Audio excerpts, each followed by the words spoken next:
Okay, welcome back. Hopefully, you guys did all really well on your test or your quiz that you took on Thursday. This will be the continuation of solving systems. So, before we get started, I do want you guys to try these on your own. So, A, B, C, and D. So, you could pause the video, try them, unpause it, and then watch me go through it. Otherwise, I'm just going to go ahead and go through this. All right, so in order to be successful at solving systems, we have to make sure we can solve for a given variable or a specific variable. So for A, we're solving for x, which means I'm trying to get x by itself, which means I'm isolating x and I'm doing all of the other operations on x. So first I notice that there's a negative 2y, so I'm going to add 2y to both sides. I know that sometimes I've seen this where students divide by 3. We have to undo any addition or subtraction first before we undo any multiplication. So we go in the reverse order of order operations. When we evaluate, yes, we do multiplication and division first from left to right, and addition or subtraction second from left to right.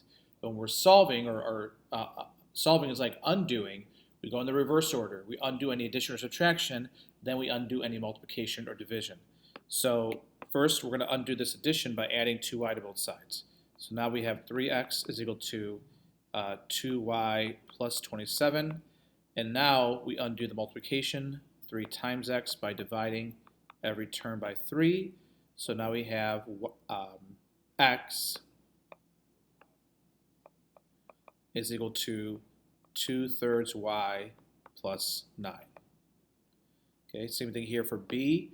I'm solving for y. That means I'm trying to get y by itself, which means I'm going to undo all the operations that are on y. So first, add 3x. We undo addition or subtraction first. So 2y is equal to 3x plus 16. Then we divide by 2. Y is equal to 3 halves x plus 8. Okay, last one here. Solve for x. So I'm going to try to get x by itself. I'm going to undo all the operations on x. So add 10y, add 10y. 5x is equal to 10y plus 20. Divide by 5, divide by 5, divide by 5. X is equal to 2y plus 4. All right, so now these are just a little practice to get warmed up. And D is what you just took a test on, right? So let's solve the system by graphing. We know that we should identify the slope and the y-intercept, the slope and the y-intercept. Okay, it's this day and age where we have the technology is use different colors to represent it. So I'll use this orange line for this first one and this purple line for the second line. So let's start with -3 as my y-intercept. 1, 2, 3. Down 5. 1, 2, 3, 4, 5 over 2. Up 5. 1, 2, 3, 4, 5 over 2. We can go one more time. 1, 2, 3, 4, 5 over 2. And no, that's as many points as I could plot on this graph before it gets off the graph. Okay, so that's that first one. My hope is that it intersects at one of those points because then it's an integer answer. Otherwise, we're going to be kind of stuck, right? And so far, all of our points of intersection have all been integers, right? You guys haven't had any 1/2 or 1/3 or 2/5 or anything like that, right? So let's see if this pattern continues. Okay, so 0, 5, up 1, or this is also down 1, over 2, down 1, over 2, up 1, over 2, up 1, over 2, up 1 over 2. All right, we're in luck. It does intersect at an integer point. Whoops, that's a bad line. And that point is -1, 2, 3, 4, positive 1, 2, 3, 4, 5, 6, 7. So -4, 7. And if you do a mental check here, just substitute the 4 in for x and the 7 in for y, you see it does work out, right? But what if you didn't have a graph, or if the system didn't have integer solutions? Could we solve systems of equations another way? Do we always have to depend on graphing? And the answer is, and you guys know this, it's no, right? We could solve it another way. we have two different ways of solving this. Today we're going to explore solving linear systems by substitution. In next class we're going to use next time after this quiz we'll use elimination. So right now we're going to solve the system by substitution. So first is step one, and these steps are if you follow these steps you're going to have a lot of success. So step one is solve one of the equations for one of the variables. This may be done already, and it's done here. If you look at this problem, y is already by itself. But sometimes, like looking above, sometimes you got to solve for a specific variable, like x or like y, whatever makes the most sense. And we'll talk about making sense in a second. All right, and now, step two, substitute the expression from step one into the other equation and solve for the other variable. Right? So I use a technique, I know not all teachers do this, but I use a technique called a T-chart. And all that basically is I make a little T-chart like this. I put one equation here, the other equation here, and this kind of helps me visualize, all right, I'm substituting for y, this is y, take the negative 2x minus 9, substitute it in to get 6x minus 5 times negative 2x minus 9 equals negative 19. All right, so I like to use that as a T-chart. And then some students just say, you know what, I see it. I don't need to do a cheat chart. I'm super organized. I have my own technique. I know that this y and this y are the same y, so let me just go ahead and substitute it in and do it my own way. I'm like, all right, I'm okay with that, as long as you have an organized way of doing it and you get it correct. So now we're going to go ahead and substitute and solve for x. So 6x plus 10x plus 45 is equal to negative 19. All right, so I'm substituting it in. I'm careful with my substitution, okay, and I'm making sure that it works. Now I combine my like terms. 16x plus 45 equals negative 19. Subtract 45 from both sides. 16x is equal to negative 64. Divide both sides by 16. X is equal to negative 4.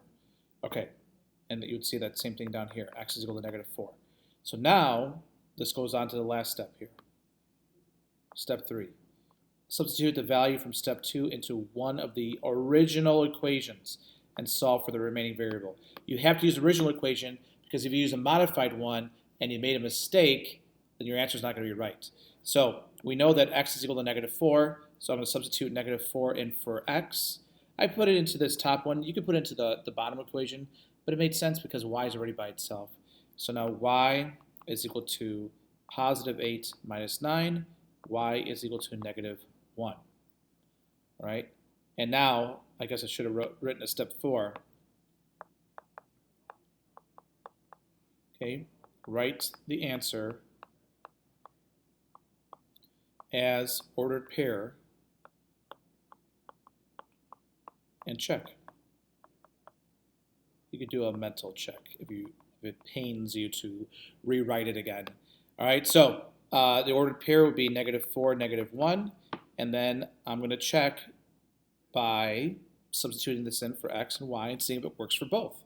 All right, so let's see, negative 1 for y, negative 2 times negative 4 is positive 8, 8 minus 9 is negative 1, okay, that works. 6 times negative 4 is negative 24, negative 5 plus times negative 1 is positive 5, negative 24 plus 5 is negative 19, that works. Okay, and that's it, right?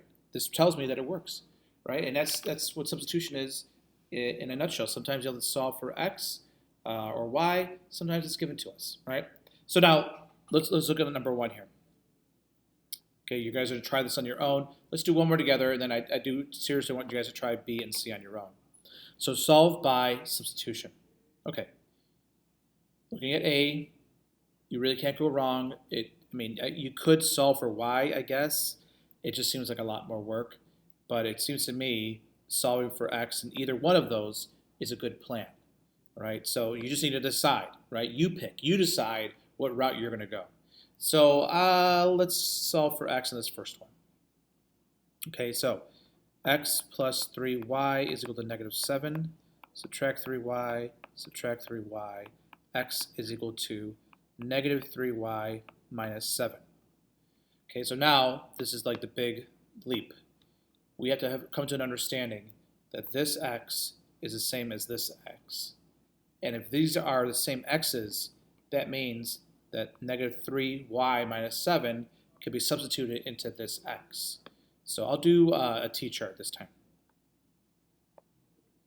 So x is equal to negative 3y minus 7, and x minus 9y is equal to negative 19.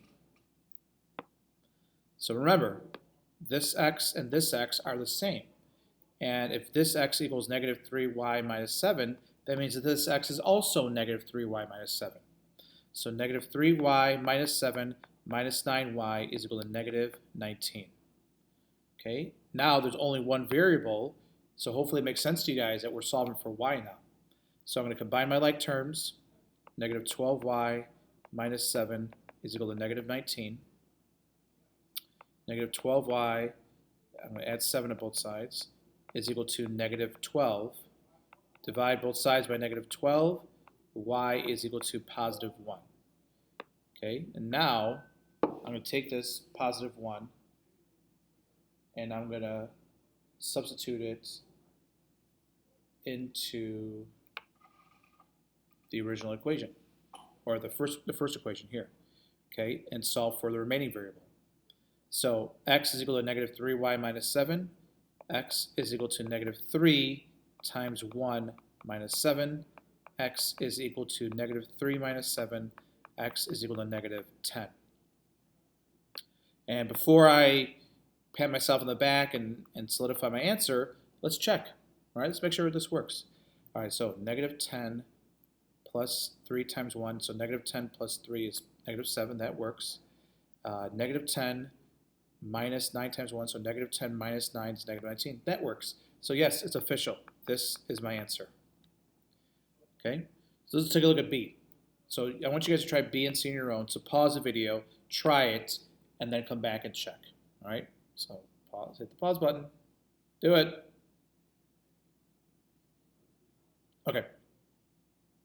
So for B, looking at these two, you're like, well, I don't know, it seems like I could solve for x up here, or solve for y, or I could solve for x here. There's really no wrong way. But I kind of like solving for this one because it's almost by itself.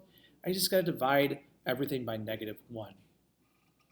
So I'm going to divide everything by negative 1 to make it a positive x, and now x is equal to negative 3 minus 3y. This time I won't use a t-chart because I know some of you guys aren't going to use that. So remember, this x is the same as this x, which means if this x is negative 3 minus 3y, then I can substitute it in for that x as well. So this time, 3 parentheses minus 6y is equal to 21. And what goes in that parentheses is this from above, negative 3 minus 3y, because I replaced the x with that. Now I go ahead and simplify, distribute, negative 9 minus 9y minus 6y is equal to 21. Combine my like terms, negative 9 minus 15y is equal to 21. Add 9, negative 15y is equal to 30. Divide by negative 15, divide by negative 15, y is equal to negative 2. And now that I found my y, I got to find x. And you know, this one is already isolated for me, so x is equal to negative 3 minus 3 times negative 2. X is equal to negative 3 plus 6. X is equal to positive 3. So this is my potential solution, and let's check, right? So let's see. 3 times 3 is 9. Negative 6 minus Negative 2 is positive 12. 9 plus 12 is 21. That works. All right, negative 3, does that equal 3 plus 3 times negative 2? So 3 plus negative 6 is negative 3. Does negative 3 equal negative 3? Yes, it does. So yes, this is the official solution. Okay, one more on your own, and then we'll look at special cases. Okay, so again, this is kind of a tough decision. What are you going to do, right? They equally do not look easy to work with. This is why we have a third solution called the elimination method. But let's just take a chance and let's just get this x by itself, right? There's no wrong answer. You can get y or x. I don't know. This x is speaking to me. So 2x plus 3y is equal to negative 12. Subtract 3y from both sides. 2x is equal to negative 3y minus 12. Divide by 2, divide by 2, divide by 2. X is equal to negative 3 halves y minus 6. Okay. Now, remember, this x is the same as this x, which means if this x is equal to negative 3y minus 6, this x is also equal to negative 3 halves y minus 6. So now, 5 times minus 3y is equal to negative 9. What goes in there? Negative 3 halves y minus 6. Okay, time to bust out your calculators, right? We got fractions. So negative 15 over 2y minus 30 minus 3y is equal to negative 9. All right, so I'm going to combine my like terms here. Okay, if you want, you can change it to decimal form. It's not really a big deal to use that 1/2. It's not the end of the world here. So I could change this. Negative 6, 3 becomes negative 6 halves. So now negative 15 over 2 minus 6 over 2 is negative 21 over 2y minus 30 is equal to negative 9. I'm going to add 30 to both sides. So negative 21 over 2y is equal to positive 21. And now I'm going to multiply, or I'm going to divide by negative 21 over 2. I kind of like using the reciprocal, so I'm going to multiply by 2 over negative 21, 2 over negative 21, and now 21 times, and again, you can put this all in your calculator, 21 times 2 over negative 21 is equal to negative 2. So that's my y value, and I'm going to substitute it in to find my x value. Okay. It doesn't matter which one, but like you already got this by itself, so let's go ahead and do that. So x is equal to negative 3 halves times negative 2 minus 6. X is equal to, so this would be negative 3 halves times negative 2. Put it in your calculator if you can't do this. This becomes 3, positive 3 minus 6, which is negative 3. So before I officially enter this as my answer, I'm going to do a mental check. All right, so let's see. Negative 6 plus negative 6 is equal to negative 12. That works. Negative 15 plus 6 is equal to negative 9. That works. So negative 3 comma negative 2 is my final solution. All right, hopefully you guys are feeling good on this. Yes, there's a lot of algebra. These problems take more than one step. But you know what? You guys are advancing. You're getting older. Math is going to take more than one step. It's not going to be something that you're going to just figure out. By looking at it, you have to do some work, and that's the facts. All right. So now there are special cases. Just like we had special cases when we were graphing, we also have special cases with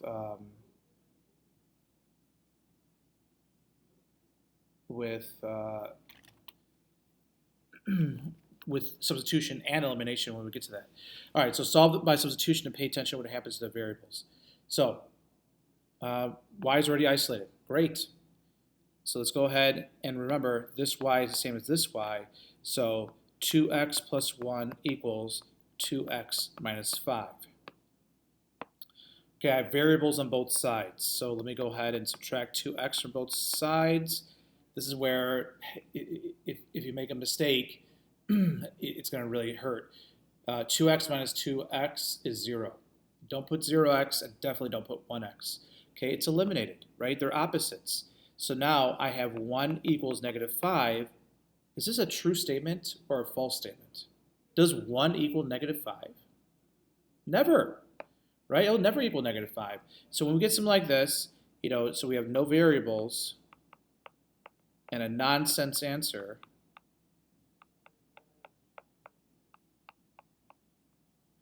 then 1 equals negative 5, that tells me this is a no solution.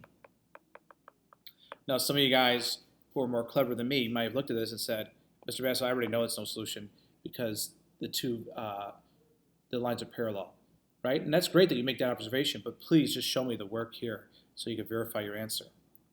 Okay, so let's try it over here. Looking at this right away, I see, yeah, let's solve for y. That's much easier. So I'm going to add 2x to both sides. So y is equal to positive 2x plus 3. And now remember, this y is the same as this y, so I'm going to replace that with 2x plus 3. So negative 4x plus 2 parentheses equals 6. What goes in there? 2x plus 3.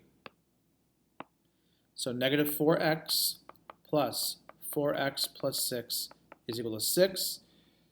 Negative 4x plus 4x, again, unless you're making an algebra mistake, like sometimes I'll still see students do this, they'll subtract 4x. I'm like, no, don't do that. It's on the same side. You don't need to do that. They're on the same side already. All we do is combine our like terms, and negative 4x plus 4x is 0. It's not 0x, it's not 1x, it's just 0. It's eliminated. So we have 6 is equal to 6. This time, we have no variables, but a true statement. Sometimes we call this an identity, because it is true. 6 does equal 6. And when we have this, and we have a true statement, we have an identity, we say we have an infinitely many solutions. All right, you try, again, seriously try it. Pause the video, try it, and then check with me. Okay, but I'm gonna get going here. So y is y. So go ahead and substitute this negative x plus 5 in for the y here. So I'll go back to the t-chart. So y is equal to negative x plus 5. 2x plus 2y is equal to negative 8. Substitute this in for that. So 2x minus plus 2 times negative x plus 5 is equal to negative 8. Distribute. 2x minus 2x plus 10 is equal to negative 8. These are opposites. They're eliminated. They're gone. And now we have 10 is equal to negative 8. No variables, a nonsense answer. Yeah, this is no solution. All right, let's check out this one. It doesn't matter here. You can't go wrong. Let's just get x by itself. So now x is equal to negative y plus 3. And let's go ahead and substitute 2 parentheses negative y plus 3 plus 2y is equal to 6. Distribute. Negative 2y plus 6 plus 2y is equal to 6. Again, notice they are on the same side and they're opposites, which means they're eliminated. Again, 6 equals 6. Though it's not always true. It's not going to be 6 equals 6. It just happens to be these two examples, so don't jump to conclusions. But 6 does equal 6, which tells me that's an identity, right? That's a true statement. And that tells me infinitely many solutions. Okay, and number 3 is on your own words. So, hopefully I give you some hints up here to use. But how do you know the difference, in your own words, between infinitely many solutions and no solutions when solving by substitution? So I'll be looking for this. Just write down a little blurb of what you think we should put it here. Okay, and that is all. Under 25 minutes.